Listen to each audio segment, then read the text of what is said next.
দেশে বিনিয়োগ পরিবেশ ও শিল্প খাতের বিদ্যমান চ্যালেঞ্জ নিয়ে আলোচনার লক্ষ্যে শীর্ষ ব্যবসায়ী নেতাদের সঙ্গে প্রথম আনুষ্ঠানিক বৈঠক করছেন প্রধানমন্ত্রী তারেক রহমান। সময়ের সাথে সাথে দেখা দেয় নিত্য নতুন প্রয়োজন। রেডি থাকতে হয় প্রতি মুহূর্ত।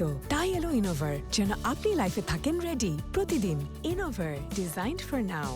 প্রধানমন্ত্রীর কার্যালয়ে বেলা 11:15টায় বৈঠকটি শুরু হয়। বৈঠকে দেশের সামগ্রিক বিনিয়োগ পরিস্থিতি, শিল্প খাতে স্থবিরতা, আমলাতান্ত্রিক জটিলতা ও জ্বালানি সাশ্রয় সহ নানা ইস্যুতে আলোচনা হয় বলে জানা গেছে।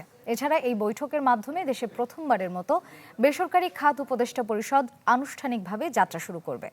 নীতি নির্ধারক ও ব্যবসায়ী নেতাদের মধ্যে একটি কাঠামোগত সংলাপের পরিবেশ তৈরির লক্ষ্যে এই প্ল্যাটফর্মটি কাজ করবে।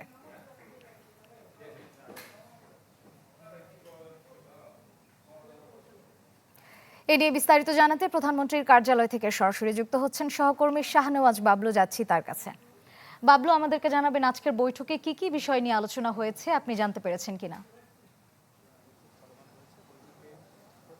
শ্রেয়া, বৈঠক শুরু হয়েছে বলা যায় 1.5 ঘন্টা হয়ে গেল, এখন পর্যন্ত চলছে। সেটি আসলে ধারণা করতে পারছি আমরা কি কি বিষয়ে বৈঠক হচ্ছে। বলা যায় বাংলাদেশের যে বর্তমান যে বিনিয়োগ খাত, অর্থনৈতিক যেই এখন পর্যন্ত সরকারের পক্ষ থেকে যেটি বলা হচ্ছে ভঙ্গুর পরিস্থিতি এবং যে জ্বালানি সংকট, সেই সব সার্বিক পরিস্থিতি মোকাবিলায় বলা যায় ব্যবসায়ীদের সঙ্গে বৈঠক করছেন এবং সমাধান করছে সরকার কিভাবে এই সার্বিক যেই সমস্যাগুলো রয়েছে সেগুলো উত্তরণের পথ খুঁজে বের করা যায়। ইতিমধ্যেই বৈঠক চলছে। দেশের শীর্ষ ব্যবসায়ী যারা সংগঠনের যারা শীর্ষ নেতা রয়েছেন তারা প্রবেশ করেছেন। প্রধানমন্ত্রী রয়েছেন সরকারের অর্থমন্ত্রী আমির খসরু মাহমুদ চৌধুরী, বাণিজ্যমন্ত্রী খন্দকার আব্দুল মুক্তাদির, বিদ্যুৎ ও জ্বালানি মন্ত্রী ইকবাল হাসান মাহমুদ টুকু এবং বিদ্যুৎ প্রতিমন্ত্রী আনন্দ ইসলাম অমিত রয়েছেন। তারা বৈঠকে অংশ নিয়েছেন, আমরা যেটা ফুটেজ দেখেছি। এবং ব্যবসায়ী নেতৃবৃন্দরা এখানে খোলামেলা আলোচনা করছেন দেশের সার্বিক পরিস্থিতি মোকাবিলায় কি কি করণীয় সরকারকে সেই নির্দেশনা দিচ্ছে, সরকারের সঙ্গে আলোচনা করছেন এবং সমস্যার সমাধানের পথটা বাতলে দিচ্ছেন। সরকারও সেই সহযোগিতা চেয়েছেন।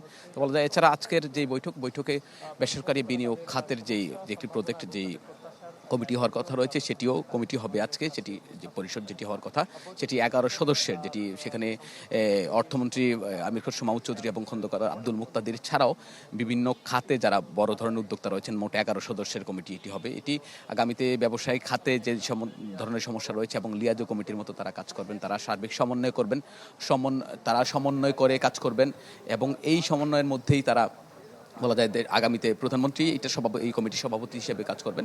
পরবর্তীতে দেশে যত ধরনের ব্যবসায়ী কোনো সমস্যা এবং সমাধানে তারা ঐক্যবদ্ধভাবে কাজ করবেন। যদিও সরকারের পক্ষ থেকে আগেও বলা হয়েছিল বিএনপি যে নির্বাচনী ইশতেহার ছিল, নির্বাচনী ইশতেহারও দেশের যে অর্থনৈতিক ভঙ্গুর পরিস্থিতি ছিল তিনি সরকার তথা দেশের ব্যবসায়ী তথা সাধারণ মানুষের সহযোগিতা চেয়েছেন। বলা যায় এরই অংশ হিসেবে আজকের যে বৈঠক সেটি অনুষ্ঠিত হতে যাচ্ছে এবং বৈঠকের পরে আমরা আপনাদের আরও বিস্তারিত জানাতে পারবো। শ্রেয়া, ধন্যবাদ বাবলু। দর্শক, ব্যবসায়ী নেতাদের সঙ্গে প্রধানমন্ত্রীর প্রথম আনুষ্ঠানিক বৈঠকের খবর জানতে সরাসরি যুক্ত ছিলাম প্রধানমন্ত্রীর কার্যালয়ে।